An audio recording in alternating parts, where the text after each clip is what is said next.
Je viens de rentrer chez moi, je viens de découvrir voilà, le fouillis, le désordre total, et ils ont fouillé partout, voilà. Le préjudice est élevé. L'homme avait oublié de fermer son coffre-fort. Il contenait une montre de luxe et des bijoux de valeur. Allez, c'est parti. La patrouille reprend pour Joël. Un cambriolage vient d'être signalé dans les beaux quartiers. Les policiers se rendent sur place. Bonsoir. C'est chez vous donc. Comment? C'est chez vous donc. Oui. Cet homme, c'est le propriétaire de ce luxueux appartement. Il travaillait cette nuit. C'est en rentrant chez lui vers 4 h du matin qu'il a constaté les dégâts. Je viens de rentrer chez moi, je viens de découvrir voilà, le fouillis, le désordre total, et ils ont fouillé partout, voilà. Le préjudice est élevé. L'homme avait oublié de fermer son coffre-fort. Il contenait une montre de luxe et des bijoux de valeur. Toutes les boîtes, etc. J'avais une Rolex, j'en ai deux, donc j'ai celle-ci, j'ai l'autre qui est en acier.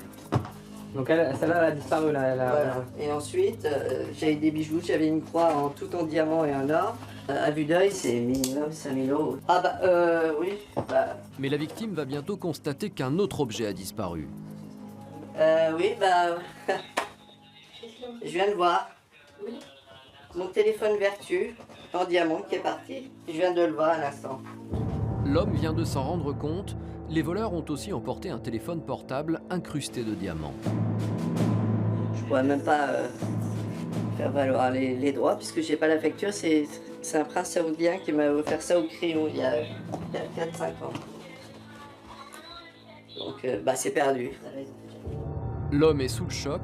C'est la première fois qu'il est cambriolé. C'est de la déception, du dégoût, c'est un cumul, c'est-à-dire ce sont des choses que vous avez accumulées. Il y avait des cadeaux de mes parents, des pièces d'or, par exemple. Ça c'est plus sentimental que matériel, vous voyez. On m'avait toujours dit, le truc, il faut toujours faire attention quand on invite au premier étage.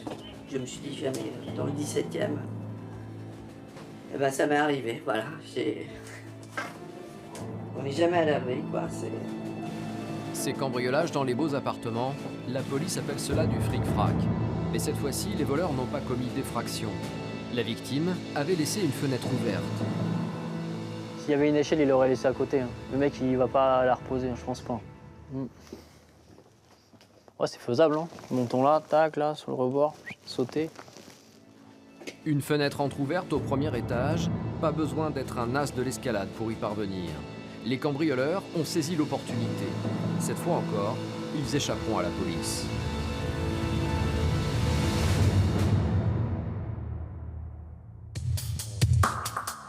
Nous retrouvons Zizou.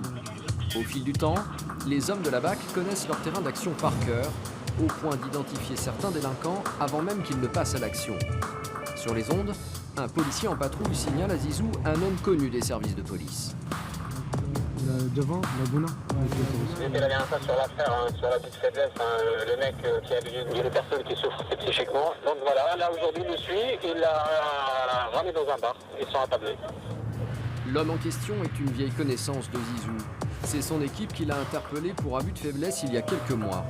Apparemment, il est sorti de prison. C'est le même qu'on a fait la dernière fois? Oui. Et là, à mon avis, ça va retravailler encore. Hein. Le suspect est attablé à la terrasse d'un café avec sa victime, à qui il a déjà soutiré de fortes sommes. Pour les voir sans être repérés, Zizou va entrer dans cette boutique qui fait face au café. Pour info, les gars, donc j'ai parfaitement vu. J'ai la victime et l'auteur attablés sur côté Legendre. Deux hommes qui discutent à la terrasse d'un café parisien, la scène peut paraître anodine. Pourtant, Zizou en est sûr, le suspect vient de passer à l'action. Il est en train de le baratiner, il le travaille mentalement, psychiquement, il est en train de le caresse dans le sens du poil, là, tu vois, tout mielleux et tout. La victime, à gauche, est psychologiquement fragile. Le suspect le sait parfaitement, il compte même là-dessus pour lui extorquer de l'argent. Je sais pas, là, il est en train de faire des gestes de la tête, là, la victime, comme si, tu sais, on lui imposait quelque chose, on lui demandait de faire quelque chose, j'ai l'impression. Il s'agit d'un abus de faiblesse, et cet homme est un multirécidiviste. Je crois qu'on doit être à la 10e ou je sais pas combien de fois. Et j'arrive pas à comprendre que ce mec-là il soit toujours dehors, c'est ça. On l'a interpellé la dernière fois et il est là. Donc voilà. À peine sorti de prison, l'escroc semble avoir repris ses bonnes habitudes. Maintenant qu'on les a à table, là, je pense qu'on va comprendre comment ça va se passer. Est-ce qu'il va demander à la victime d'aller retirer de l'argent? Je pense que ça va se passer comme ça. Pour moi, ça va se passer comme ça. Ça va sortir, les gars, ça va partir. Hein. Il va partir avec la victime.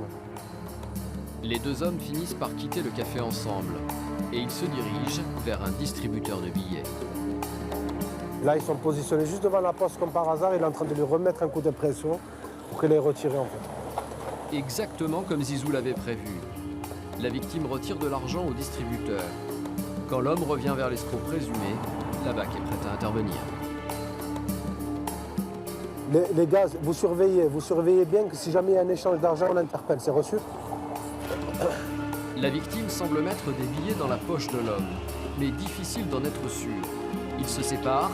Zizou décide alors de suivre l'escroc présumé à distance en attendant d'en savoir plus. Ok, reçu, c'est bon, je l'ai revu. Mais Timal, mets-toi au niveau du métro au cas où ça rentre dedans. Problème, pendant la filature, la victime s'est volatilisée. Là, j'ai envoyé Midou là où il habite la victime pour essayer de voir si elle est chez elle et tout, et voir s'il lui a soutiré de l'argent ou pas. Sans confirmation de l'échange d'argent, impossible d'arrêter l'escroc. Ça rentre à l'intérieur. Et je te laisse parce que ça rentre dans le métro, je vais être obligé de taper le contrôle du mec. D'accord? Allez, à tout à l'heure, ciao. Ciao. Zizou décide d'intercepter l'homme avant qu'il ne prenne le métro. Là, c'est rentré dans le métro, c'est ça?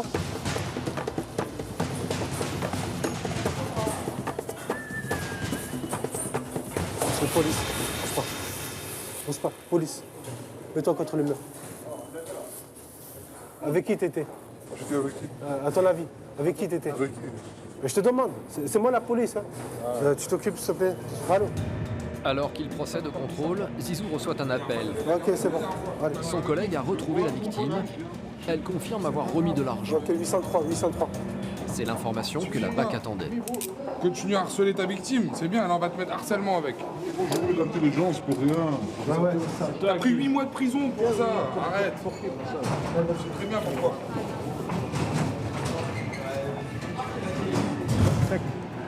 C'est ça les 40 €? C'est ça les gars. D'accord. Tu peux pas Sur l'escroc, les policiers retrouvent une partie de la somme extorquée. Tiré à la victime. Quelle victime? Ouais, tu le sais très bien, arrête de nous Celle prendre pour qui t'as le pris temps, 8 mois de prison. L'homme est emmené au commissariat. Quelques minutes plus tard, sa victime se présente à son tour. Visiblement fragile et influençable, c'est une cible idéale pour le malfaiteur. D'accord. Il m'a demandé un peu d'argent pour régulariser quelques papiers. Et j'ai dit que non. Et finalement, je lui ai donné 50 € maxi. Depuis qu'on se connaît, j'ai donné quand même une somme assez importante, autour de 30-40 000. 30-40 000 €? Oui. Il vous a jamais forcé? Non, il ne m'a jamais agressé physiquement. Je ne veux plus donner d'argent ni à ce monsieur ni à quiconque. La victime est décidée à porter plainte. Le malfaiteur retournera en prison. Son souffre-douleur, quant à lui, ne sera plus harcelé, au moins pendant quelques mois.